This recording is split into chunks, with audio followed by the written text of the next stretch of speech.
रामचरितमानस एहि नामा, सुनत सबन पाई विश्रामा। जय श्री राम। सद्भाव रामायण अध्याय 18 काम दहन भाग 1।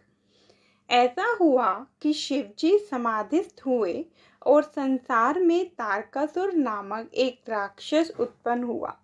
वह समाज को इतना त्रास देने लगा कि सभी देवता त्रस्त हो गए। उन्होंने ब्रह्मा जी को शिकायत की और कहा, महाराज, तारकासुर की मृत्यु किस तरह होगी? ब्रह्मा जी ने कहा, वह एक ही रीति से होगी। ऐसा है, शिव पार्वती का विवाह हो और उनके दाम्पत्य जीवन से पुत्र जन्म हो तो वह तारकासुर को मार सके। इसके सिवा तारकासुर की मृत्यु संभव नहीं। देवताओं ने कहा, महाराज, समाचार ऐसे हैं कि शिवजी तो समाधि में हैं। ब्रह्मा ने कहा, हाँ, मुझे खबर है, पर आप एक काम कीजिए। आप कामदेव को शिवजी के पास भेजकर उनकी समाधि भंग करवाइए, फिर उनके ब्याह रचाने की जिम्मेदारी मेरी।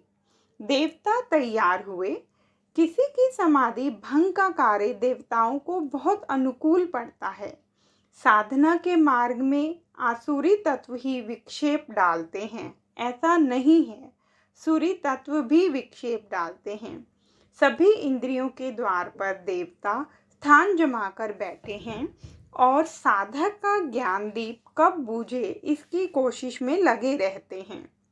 भरत जी राम दर्शन के लिए चित्रकूट जा रहे थे। तब देवताओं ने उनकी मुलाकात रोकने का 2 बार प्रयास किया। इस तरह साधना में सूरी तत्व भी अवरोधक बनते हैं।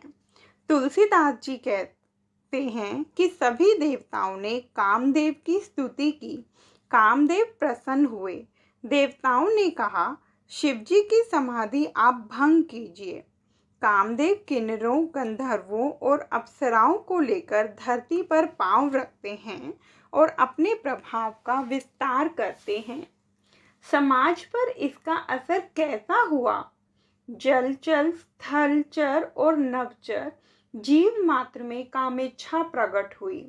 अपना समय, सिद्धांत, स्थान सब कुछ भूलकर हर कोई भोग में डूबने लगा। बाबा जी ने लिखा है कि बड़े बड़े योगी और सिद्ध भी काम के अधीन हो गए। जो लोग संसार में जहाँ दृष्टि जाए वहाँ सब ब्रह्म में दिखे, इतनी कक्षा तक पहुँचे थे। ऐसे लोगों को भी जगत नारी में लगा। कामदेव इतनी हद तक सफल रहा।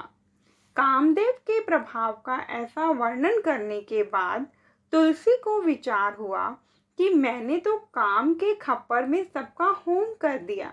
क्या काम के प्रभाव में से कोई नहीं बचा होगा? ऐसा एक भी जितेंद्रिय नहीं निकला कि जिसे काम कुछ कर ना सका हो। इसलिए एक सोठे में सुधार आया।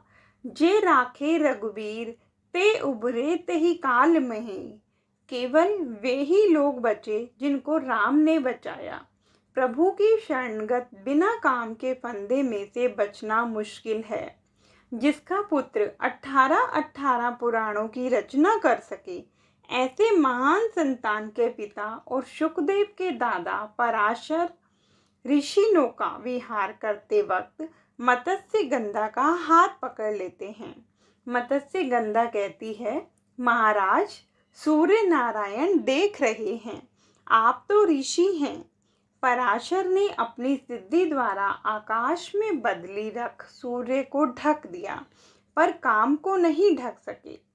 रिंगी जैसे ऋषि, जिसको संसार में स्त्री जैसी कोई होती है इसकी भी खबर नहीं थी, इतनी ऊंचाई तक पहुंचा महापुरुष भी मोहित हुआ। कहने का अर्थ यह है कि जिसे राम बचाए वही काम से बच सकता है। रामकृष्ण परमहंस की अडिगता की कसौटी करने कुछ एक लोगों ने एक सुंदर स्त्री को दिगंबर करके उनके कमरे में बिठा दिया। परमहंस मां काली के दर्शन कर दक्षिणेश्वर के मंदिर में से अपने कमरे में आए। देखा तो एक अति सुंदर दिगंबरावस्था में बैठी थी। उस महिला के चरणारविंद में प्रणाम करके रामकृष्ण परमहंस बोले, आज मेरी काली ने मूल रूप में मुझे दर्शन दिए। आज दिन तक मेरी काली वस्त्र परिधान करके घूम रही थी, क्योंकि वह मुझे स्वीकार रूप से मानती थी। पर आज मेरी माँ ने मुझे निर्विकार साबित कर दिया।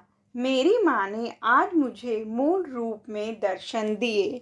जय श्री राम।